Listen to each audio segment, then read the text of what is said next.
こんにちは、ヘビ屋のひろあきです。今日は驚くとボールのように丸まる習性を持つボールパイソンというヘビのオスとメスの見分け方のプロープというものを使った判別方法についてお話ししたいと思います。ヘビはですね、見た目でオス、メスが分かりにくい動物なので、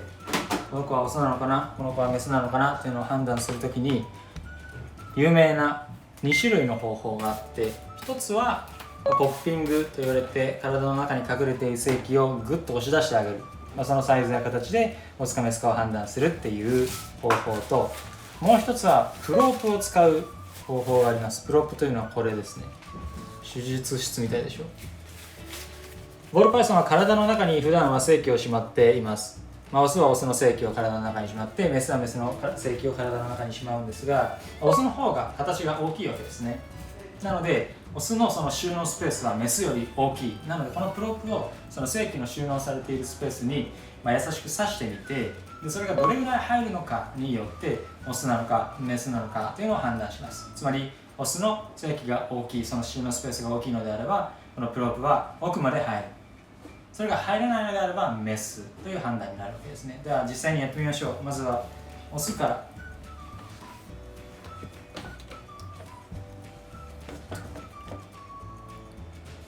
こういうものを使います。先が丸くなっていて、ヘビの体内を傷つけないようになっている形状をしています。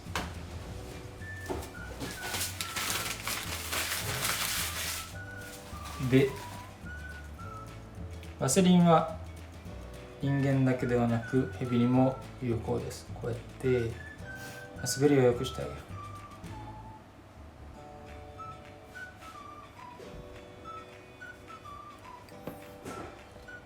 嫌がっております。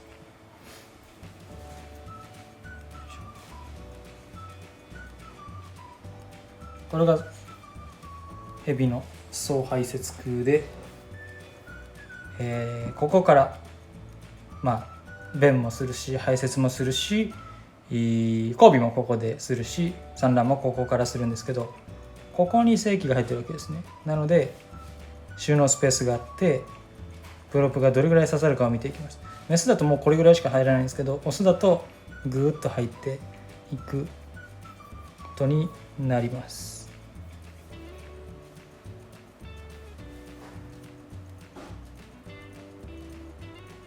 最初の鱗をちょっと持ち上げて入れていくと。大きくなればなるほどここの筋肉が発達してくるので入りにくくなるわけですね。め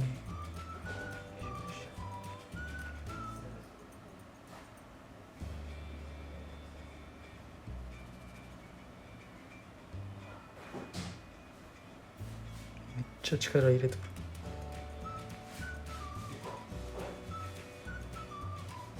思いっきりやっちゃうと怪我をする可能性があるので、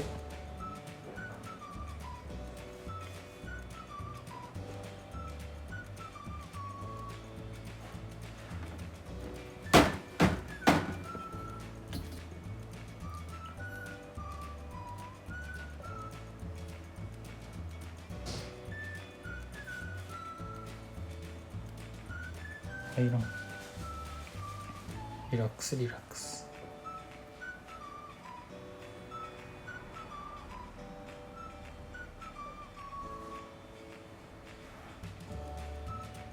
今ここまで来てます。見えますか？オスだと精液が大きいので、これくらい入るわけです。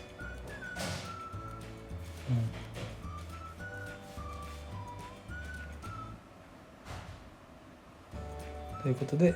オスで確定というか、オスだろうということが分かるわけですね。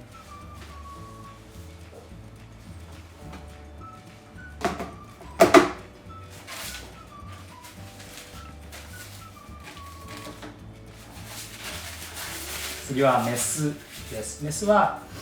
精液の収納スペースがオスほど大きくはないのでこんなには入らない。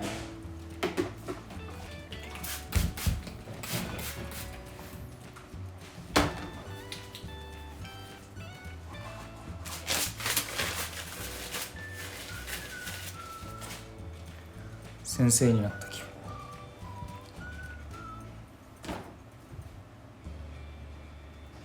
セリンで滑りをよくして摩擦で怪我をしないようにして、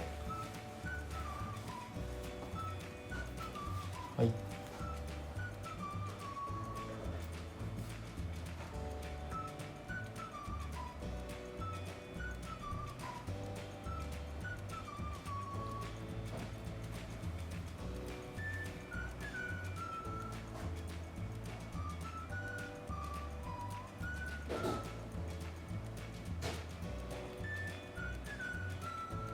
メスだともう入っても数ミリって感じですね。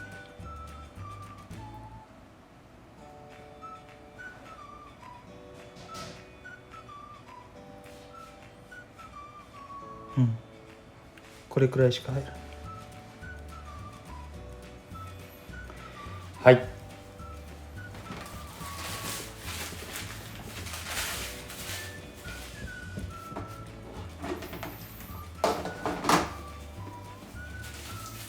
ボールパイソンはこのようにしてオスであるのかメスであるのかというのを判別していきます。ただ、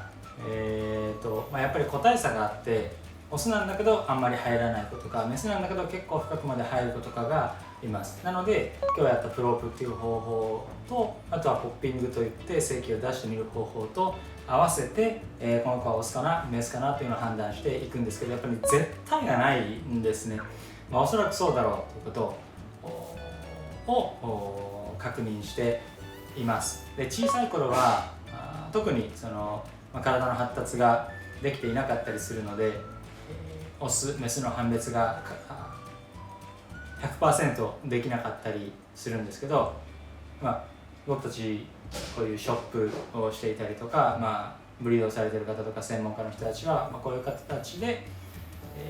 オスそれからメスの判別をしています。で、これはやり方の説明じゃなくて、こういう方法があるんだよということの説明なので、安易に真似しないでほしいんですね。専門のこういう器具